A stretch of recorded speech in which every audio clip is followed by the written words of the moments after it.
What do you say to the people that are out there right now that are saying, yeah, but the game has changed and now people are dying because People were always dying. but they're dying immediately. People are taking Narcan and they're Well, the Narcan's not killing them. They're taking fentanyl and they're overdosing sometimes on their first try. Okay. So what do you want me to answer? So what do you say to those people who say you can't let them fall because if you do, they'll die? That's what that's what we'll hear. We're hearing I on the hear other that. side. I hear that. Hold that thought for a sec. I will. Okay. I don't believe it. I'm not, hold that thought. So the first time I take fentanyl, I'm going to die. Okay. Well, then I can't do anything about it anyway because you haven't even done it. Now that you've done it, you're done.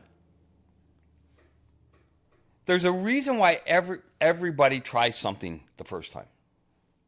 Whether it's to fit in, whether it's I'm bored, whether I'm lonely, whether whatever, right? The thing is, and I'll give you an example of why the fentanyl is a big thing right now, just because it's such a powerful system. Yeah. Okay. But I was working at the detox here in town, and we had, I believe, if the numbers are right, there was 11 people died in like a 3-week period from overdoses of heroin. Okay. And the reason it's because some heroin came in from out west that was like 60% pure, 80% pure, and most heroin was between 5 and 17. Oh, so this was... So it was happening then. It happens all the time, right?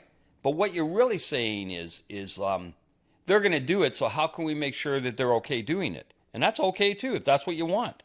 But my thing is, if that's the way you want it, then don't complain about what you get afterwards, because it's kind of like this.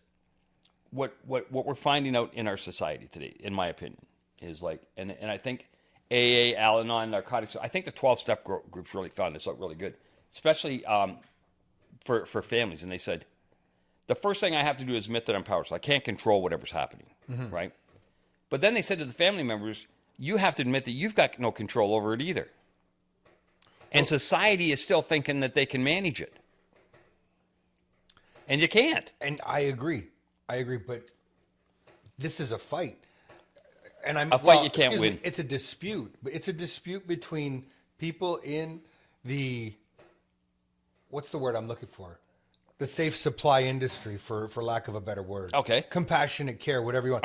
They're the ones that are holding Narcan kits. They're the ones that are saying, if I'm not here, they're going to die. How dare you take that service away? And you know what? I have no problem with that. You want to do that, right? I guess what really is like the thing. I don't have a problem. If you want to walk around with Narcan, go knock your socks off.